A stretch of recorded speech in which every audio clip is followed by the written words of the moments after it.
There's something strange about silence. It doesn't just sit there, it watches you, it listens. At first, it feels harmless, almost peaceful, like a soft fog rolling over the surface of your thoughts. But then it begins to press in, as if it wants something from you. That's when most people run, reach for their phone, turn on some background noise, start doing something, anything to fill the space. I used to do that too. The quiet made me uneasy, as though if I stayed too long inside it, I'd discover something about myself I wasn't ready to face. But there comes a moment in life when running stops working, the noise stops numbing. You start to feel this subtle ache, a tiredness that no distraction seems to touch. It's the soul's exhaustion, I think, the moment it whispers, enough. For me, it happened slowly, over months, that turned into years. I didn't even notice at first. I just started craving peace in a way I couldn't explain. I didn't want entertainment or company. I wanted stillness. And when I finally allowed it, when I stopped fighting the quiet, I realized that the silence wasn't empty at all. It was full of everything I had been avoiding. The first thing I met there was discomfort, the kind that creeps up behind your ribs when there's nowhere left to hide. Old memories resurfaced, times I had disappointed people, words I wished I hadn't said, choices I couldn't undo. In the noise of everyday life, they stayed buried, manageable. But in silence, they demanded attention. I remember sitting alone one evening, the world outside still humming with life, and suddenly I felt like I was being peeled open. The quiet wasn't gentle, it was surgical. It cut through every layer of pretense and touched something raw in me. At first, I thought something was wrong. I kept thinking, why do I feel like this? Why does silence hurt? But slowly, I began to understand. It wasn't the silence causing the pain. It was the confrontation. The stillness was showing me all the parts of myself I had drowned out. The insecurities, the disappointments, the questions I never answered because they made me uncomfortable. The quiet was honest, maybe too honest, but I realized honesty is what healing always asks of us first.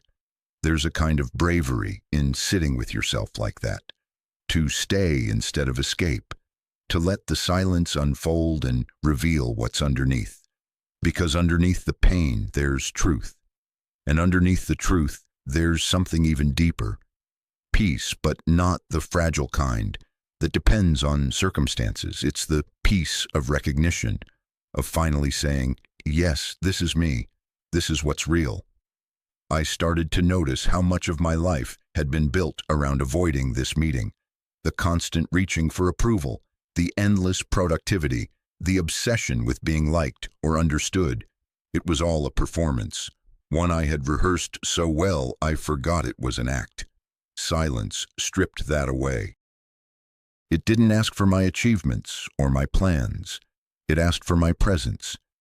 And that's what terrified me, realizing how little I had actually been present in my own life. You might understand what I mean. Those moments when you're surrounded by people but still feel a strange emptiness, like no one is really there. That's not loneliness in the usual sense. It's a signal.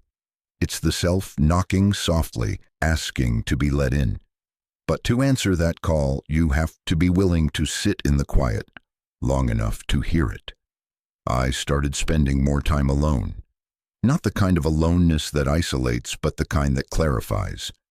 I would sit by the window early in the morning before the city woke up and just breathe.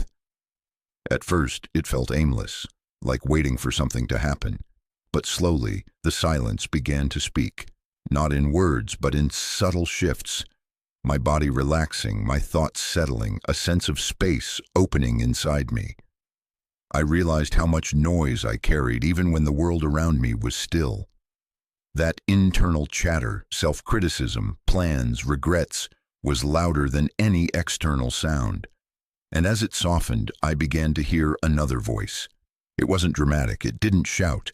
It was more like a presence, familiar yet long forgotten. It told me that I didn't have to keep proving myself, that I didn't need to be someone else to be worthy of peace, that everything I had been searching for in the outer world was waiting for me in this inner one. It was a humbling realization, almost embarrassing, that I had spent so long trying to fix what wasn't broken, trying to find meaning everywhere except within. There's a moment when the fear of silence turns into gratitude. When you stop asking, "What will I find there?" and start whispering, "Thank God I finally found this." Because silence isn't the absence of life. It's the pulse beneath it. It's where the truth hides when we're too busy to listen. Now I seek that quiet like oxygen, not because I'm trying to escape the world, but because it's the only place where I can meet it honestly. Every time I return to silence, I find another piece of myself waiting patiently, as if saying, "You're late, but I'm glad you came." And I think that's what Jung meant when he spoke of solitude not as isolation, but as transformation. It's not about cutting yourself off. It's about coming home to the parts of you that the noise kept you from seeing. So if you ever find yourself sitting in the stillness and feeling that discomfort rise, don't rush to mute it. Stay, breathe, listen. The silence isn't trying to punish you. It's inviting you, and what it offers, once you accept, can change everything. Because somewhere in that quiet space between thought and breath, you'll realize that solitude was never about being alone. It was about finally meeting yourself. It's a strange thing when the world you built around yourself starts to crumble. For most people, it happens quietly, not with explosions, but with cracks. Small, almost invisible fractures that form beneath the surface of daily life. At first, you tell yourself everything's fine. You keep smiling, keep working, keep playing the part. But deep down, you know something is shifting. Something in you no longer wants to keep pretending. That's what it felt like when the masks began to fall. I didn't take them off willingly, they slipped. The version of me that always knew what to say, that seemed confident, kind, and unbothered, he started to disappear. And what replaced him wasn't pretty. It was confusion, insecurity, even anger. I thought I was falling apart. But maybe in truth I was finally falling into myself. You see, for years I had built an identity out of expectations. Mine, theirs, society's, be successful, be dependable, be good. And I tried, God knows I tried. But I didn't realize how much of my energy went into holding up those masks, into making sure no one ever saw the cracks. I thought strength meant control, composure, perfection. I didn't know it could mean vulnerability or even chaos. When Jung's friendship with Freud ended, it shattered him. I used to read about that and think it was just an intellectual disagreement between two men. But now I understand. It wasn't about theory. It was about identity. Jung had built so much of his sense of self around that relationship, around being the chosen student, the prodigy. And when that foundation broke, it wasn't just his career that fell apart, it was his reflection. He was forced to ask, who am I without this? And that question, I think, is one of the hardest any of us can face. I remember the first time I really asked it. Not out loud, but in that heavy, sinking way that questions ask themselves when everything you rely on stops working. I had lost someone I loved, failed at something that mattered, and suddenly the image I had been polishing for years didn't hold up anymore. The me I thought I was, responsible, capable, steady, felt like a ghost. I didn't recognize my own eyes in the mirror. It terrified me. But here's the cruel mercy of that kind of loss. When the masks fall, you finally meet what's behind them. And what's there isn't the enemy, even though it feels like one at first. It's the forgotten self, the one that doesn't know how to perform, that doesn't need to impress, the self that trembles, that doubts, that aches, the one that's real. I used to think authenticity was something bright and noble, like enlightenment, pure and beautiful. But it's not. It's messy. It's crying in your car because you don't know what you're doing with your life. It's admitting to yourself that you don't even know what you want anymore. It's realizing that so much of what you've been chasing wasn't yours to begin with. It was inherited from voices you tried to please, parents, teachers, lovers, society. You can't imagine how painful it is to peel those layers off. It feels like betrayal. You start grieving the person you used to be, even if that person was built on lies, because illusion, at least, was familiar. But truth is cold when you first touch it. The funny thing is, people around you rarely notice when you begin to change. They're too busy keeping up their own performances. But inside, you feel it. You feel the loneliness of no longer belonging to the old world. Conversations feel hollow. Your ambitions lose their meaning. The things that used to excite you now only exhaust you. You begin to crave something raw, something honest, even if it hurts. And it does hurt. When Jung retreated to his tower on the lake, he wasn't escaping the world. He was stripping himself bare. He painted, he wrote, he let the images from his unconscious spill out without censorship. People called him strange, even mad. But I think he was doing the bravest thing a person can do, facing what remained after the persona dies. I tried to do the same in my own small way. I stopped pretending I had answers. I started writing again, not for anyone else, not to prove anything, just to listen to what came through me. I sat with my failures instead of trying to fix them. I looked at the parts of me that I had avoided, jealousy, fear, anger, and tried to understand them, not condemn them. That's when I realized something both terrifying and freeing. I wasn't who I thought I was, but that meant I could finally become who I truly am. There's a moment when the breakdown turns into breakthrough. It doesn't happen suddenly, and it's not romantic, it's quiet. One day you wake up and you're not as afraid of being seen without your mask.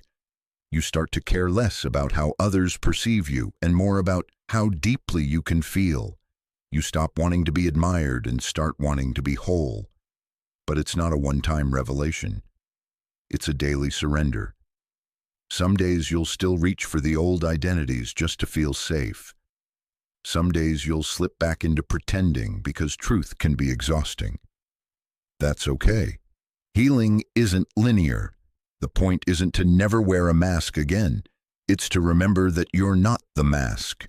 I think Jung understood that too. He called it individuation, the process of becoming yourself, by confronting everything you're not.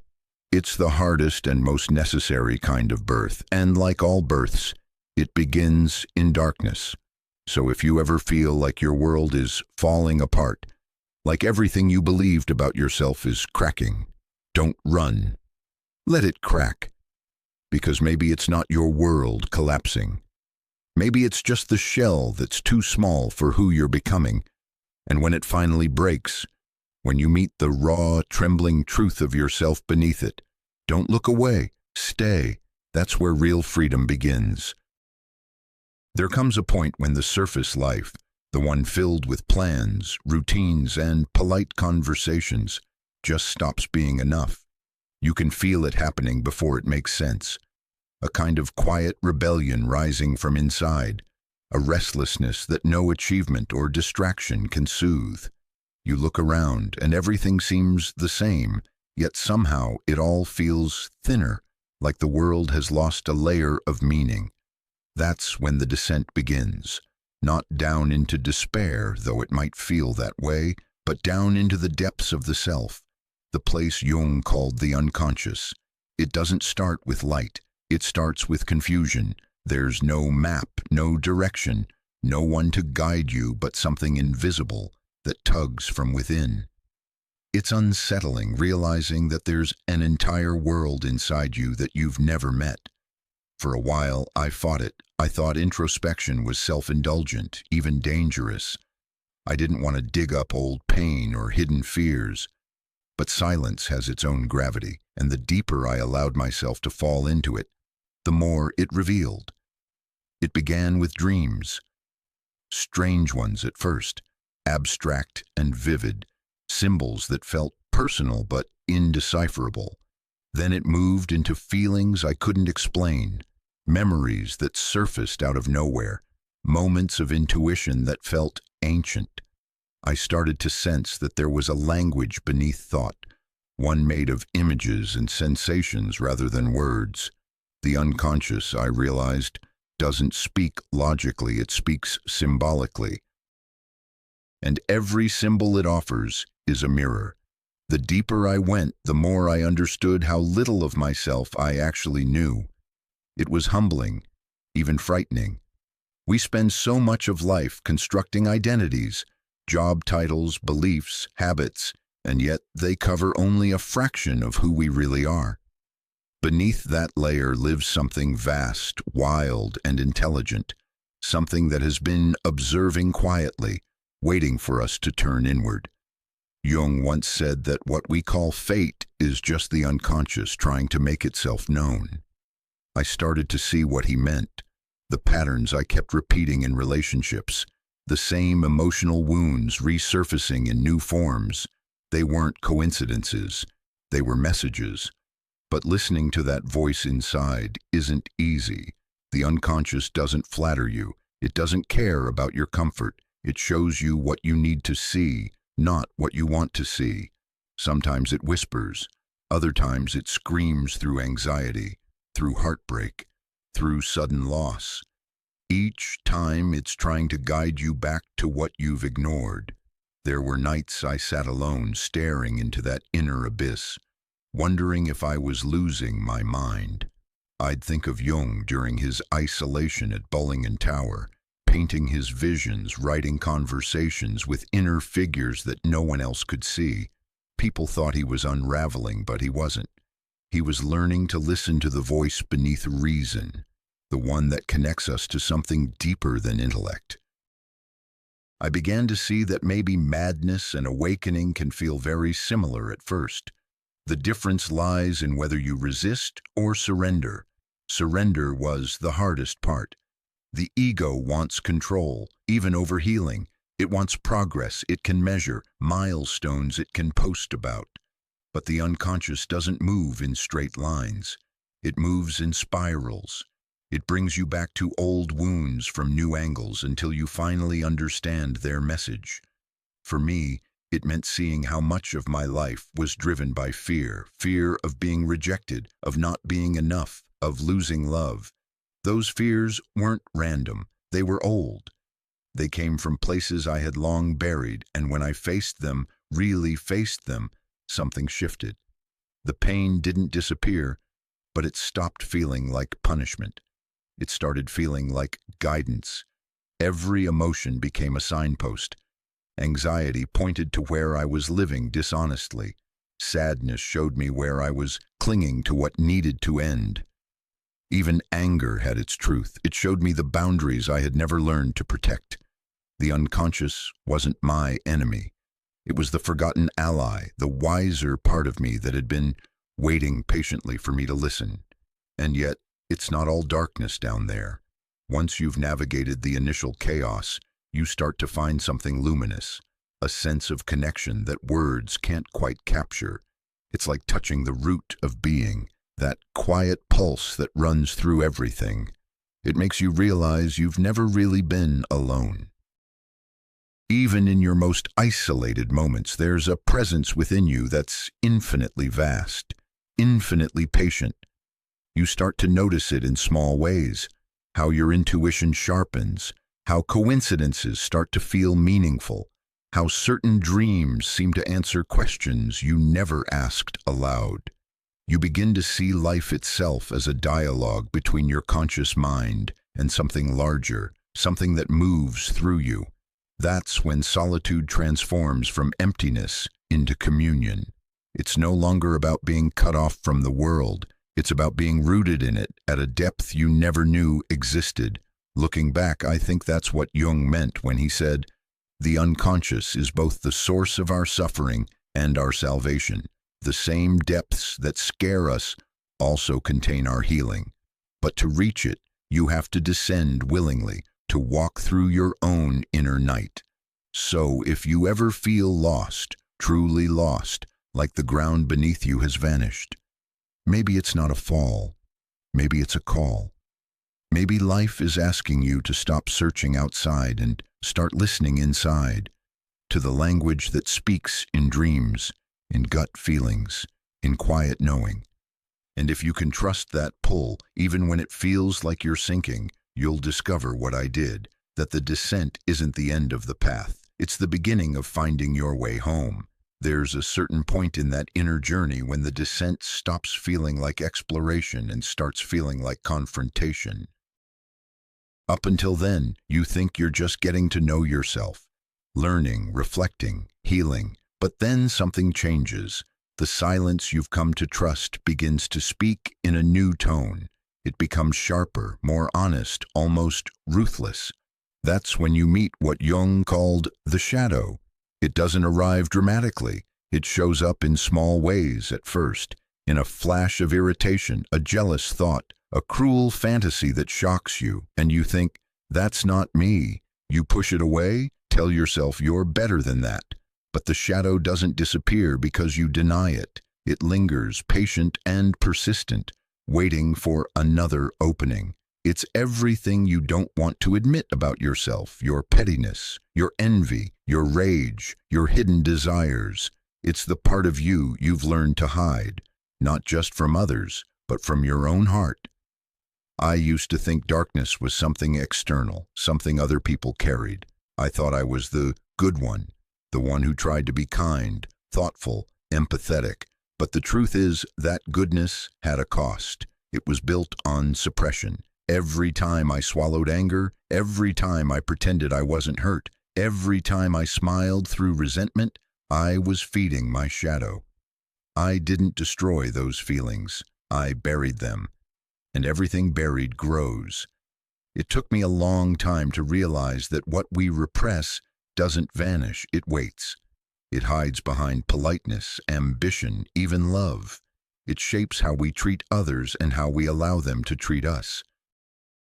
And when life pushes the right buttons, when someone betrays you, when you fail, when the illusion of control breaks, those buried parts rise to the surface like ghosts demanding to be seen.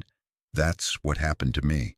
I thought I was becoming more peaceful, more spiritual, but what was really happening was that my shadow was waking up. The first real encounter was terrifying. I remember a moment of pure, uncontrollable rage, so strong it scared me. I didn't act on it, but I felt it, like a fire tearing through everything I thought I was. My first instinct was shame. I wanted to hide it, bury it again. But something in me whispered, no, stay with it. So I did. I didn't justify it, but I didn't run from it either. I sat with the heat of it until it started to speak, and what it said broke me. It said, I'm the part of you that's tired of being good at the cost of being real. That was when I began to understand. The shadow isn't evil. It's the self that has been exiled. It holds not only your darkness, but also your power, your passion, creativity, instinct, and courage. Everything you were told to suppress, to be acceptable, gets locked away there. When you finally open the door, it doesn't come out gracefully. It roars. But that roar isn't destruction, it's liberation. Still, facing it isn't easy. There were nights I felt disgusted with myself.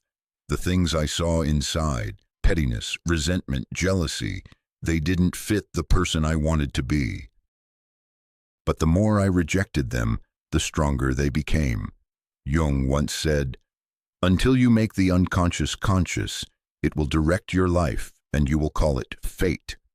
That's exactly what was happening.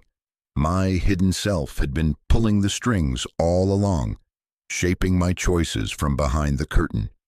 The turning point came when I stopped trying to fix my shadow and started listening to it, when I treated it not as an intruder, but as a wounded child that had been locked out in the cold. I began to ask it questions instead of condemning it. What are you trying to tell me? What are you protecting me from? And little by little, the answers came. The anger was protecting my boundaries. The jealousy was pointing to unacknowledged desire. The shame was revealing the places I had been taught to deny my humanity. That's when compassion began to take root. Not the shallow kind we extend to others while withholding it from ourselves, but the deep kind that sees clearly and loves anyway. I realized that every person I had ever judged harshly, every trait I had condemned in someone else, existed in me too. The line between good and bad blurred. It became impossible to separate the light from the dark because they were never meant to be separate. Integration doesn't mean you become perfect or saintly. It means you stop pretending. It means when you feel anger, you acknowledge it. When you feel envy, you explore it. When you make mistakes, you own them. You start to live with honesty instead of image. And strangely, that honesty makes you gentler, not weaker, but truer. Because when you've met your own darkness, you stop needing to project it onto others. You stop trying to fight the whole world because you've made peace with the battlefield inside you. I think that's what real growth looks like, not becoming pure, but becoming whole. Jung wrote that no tree can reach heaven unless its roots reach down to hell. And he was right. The higher parts of us, the love, the wisdom, the compassion, draw their strength from the depth of our darkness. Without it, we're shallow, fragile, performative. But when we own all of it, we become grounded, real, capable of both light and shadow, yet ruled by neither. Now when I sit in silence, I can feel all of it coexisting inside me, the tenderness and the fury, the fear and the courage, the light and the dark. And instead of trying to silence one side, I let them talk. I let them breathe. Because I finally understand that the goal was never to escape my shadow, but to bring it home. And that's the paradox, isn't it? That by embracing what we fear in ourselves, we become freer than we've ever been. There's a calm that comes after the storm of self-confrontation, a silence, but not the kind that hides pain. It's the kind that follows surrender, when you've wrestled with your own shadow long enough. When you've looked into the mirror of your fears and stopped running, something inside you shifts. It's almost imperceptible at first, like a loosening of the chest, a gentler rhythm in your breath. But it grows. You start to notice that the war within has quieted. You're still you, but the edges have softened. You don't have to fight every thought or feeling anymore. You can let them exist without trying to control them. That's when you begin to meet what Jung called the self, not the persona you show the world, not even the ego that narrates your story, but the deeper center that holds it all together. It's what remains when the masks have fallen and the shadows have been welcomed home. It's the part of you that was never broken to begin with. For a long time I thought healing meant erasing my flaws, becoming calmer, wiser, more forgiving, more enlightened. But what I found instead was something more human. Healing didn't make me spotless. It made me honest. It didn't erase the darkness. It taught me to walk with it. I stopped trying to fix myself and started to understand myself. And that understanding, that quiet compassion toward my own complexity, was what finally brought peace. When I think of Jung sitting by the lake in Bullingen, sculpting, painting, writing in solitude, I imagine he must have reached this same stillness. The world had misunderstood him. Freud had abandoned him. His mind had taken him to terrifying depths. But in that tower, surrounded by silence and water, he found unity. Not perfection, not control. Unity. I remember the first time I felt it too. It wasn't dramatic. I was sitting alone late at night, no distractions, no agenda, just breathing. And suddenly I felt this sense of being whole, not because everything in my life was in place, but because I wasn't divided inside anymore. I wasn't pretending to be one thing while feeling another. I wasn't rejecting the pain or clinging to joy. Everything in me was allowed to exist, side by side. The sadness, the hope, the longing, the gratitude, all of it. And in that coexistence, there was peace. The strangest part was realizing how simple it was. All the years I had spent chasing meaning through success, relationships, validation, had been an elaborate detour back to this simplicity, to just be, to stop performing, explaining, striving, to live from the center rather than the edges. That's what authenticity really is. Not an act of self-expression, but of self-acceptance. But don't mistake this peace for passivity. It's not a lazy comfort. It's the quiet strength that comes from no longer being at war with yourself. When you're no longer splitting off parts of who you are, your energy changes. You become less reactive, more creative, more alive. The same emotions that once consumed you now guide you. Anger becomes clarity. Fear becomes awareness. Pain becomes wisdom. You start to see others differently too. When you've met your own shadow, you recognize it in others without judgment. You stop dividing the world into good and bad, right and wrong. You see that everyone is fighting their own invisible battle, wrestling with their own reflection. And that realization makes you gentler, not naive, but compassionate. You can still say no, still draw boundaries, still walk away, but you do it from understanding, not resentment. That's what the birth of the authentic self feels like. It's not a single moment. It's a quiet rebirth that happens over and over again. Each time you choose honesty over pretense, presence over avoidance, truth over image, something inside you strengthens. You stop being a collection of reactions and start becoming a deliberate living expression of your deepest values. And life responds to that in mysterious ways. The more you align with your real self, the less you need to chase things. The right people start to find you. The wrong ones drift away. Opportunities appear that match your energy, not your mask. You begin to see that authenticity isn't just a personal victory. It's a spiritual alignment. It connects you to the rhythm of existence itself. Still, it's not always easy. Sometimes the old patterns call you back. Sometimes the silence feels too heavy, the solitude too sharp. But even then, there's a difference now. You know the way home. You know that everything you need is already inside you, waiting for you to listen. And maybe that's the real secret Jung discovered in his solitude, that the journey isn't about becoming someone new, but about remembering who you've been all along.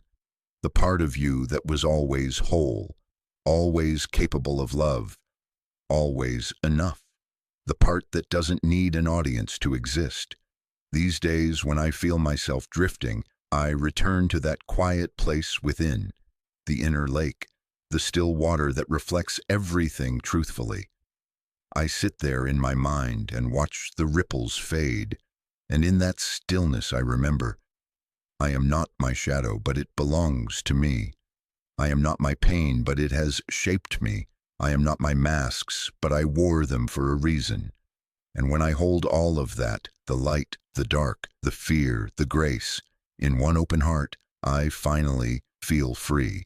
Not because I've escaped myself, but because I've come home. When you finally come home to yourself, you start to crave that inner quiet, not as an escape, but as nourishment. Solitude stops being a state of isolation and becomes a practice, a kind of sacred ritual. It's no longer something that happens to you, it's something you choose. I didn't understand that at first. I thought solitude was the absence of others, but I've come to see it's the presence of yourself. It's where all the fragments you've gathered along the way are invited to sit together at one table. It began simply. A few minutes each morning before the noise of the day began, I'd make coffee, sit by the window, and do nothing. No scrolling, no thinking about what came next, just sitting. At first, my mind rebelled. It wanted to move, to solve, to plan. It didn't know how to rest, but slowly something changed. My thoughts became less like a storm and more like waves. I stopped trying to stop them and started to watch them. Some were kind, some were harsh, some were full of longing. I didn't judge them, I just listened. That's when I realized solitude wasn't about silence outside. It was about silence inside, the kind that comes from no longer fighting your own mind. That inner quiet allows you to hear what was always there, the small, steady pulse of life beneath everything. It's not dramatic or mystical. It's humble, like a heartbeat, but it's real. And it has a wisdom that no book or conversation can give you. Jung called this kind of stillness communion with the unconscious. I think of it more simply. It's learning to live with yourself as you are. Not constantly improving or analyzing, but being present with the person you've become. When you do that long enough, patterns start to reveal themselves. You notice how your emotions rise and fall like tides, how certain fears always return in disguise, how intuition speaks softly and only once. You start to see that the mind isn't something to be conquered, it's something to be understood. Of course, this kind of practice can't exist without courage. Sitting alone with your thoughts can feel like walking into a forest at night. Everything seems uncertain, alive, unpredictable. You can't control what appears, but that's what makes it sacred. You stop trying to edit your inner world and begin to trust it. Every emotion becomes a visitor, every silence a teacher. It's funny. Once you begin to honor your own solitude, you stop being lonely. You can be surrounded by people and still feel deeply connected, or you can be completely alone and still feel accompanied, because you've built a relationship with the one person who's never going to leave you, yourself. That changes everything. You no longer chase connection out of fear of emptiness. You share yourself from fullness. Love becomes less about need and more about truth. That's also where creativity comes back. I used to think inspiration was something external, something you waited for, but it's not. It's born in stillness. When the mind quiets, the deeper self begins to speak, not in words, but in impulses, images, feelings. That's why Jung sculpted and painted during his solitude. It wasn't art for display, it was conversation, a dialogue with the soul. I began to see my own creative urges the same way.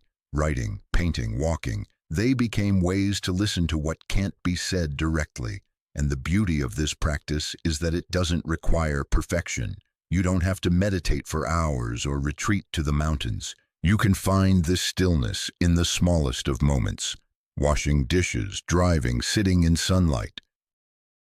It's less about where you are and more about how you are. With openness, with awareness, with patience. Sometimes I still forget. I get pulled back into the noise, the endless scroll, the constant comparison, the hunger for validation. But solitude always waits. It doesn't scold or demand. It just opens its arms again. Sit, it says. Listen. And I do, because now I know that the world outside me becomes clearer only when the world inside me is still. And in that stillness, I find what Jung found too, that there's a current of life running through everything, through my fears, my hopes, my mistakes, my joy. It's the same current that moves the stars, that blooms flowers, that whispers through the leaves. When I'm quiet enough, I can feel it moving through me. It reminds me that I'm not separate, never have been. I'm part of something vast, intimate, eternal.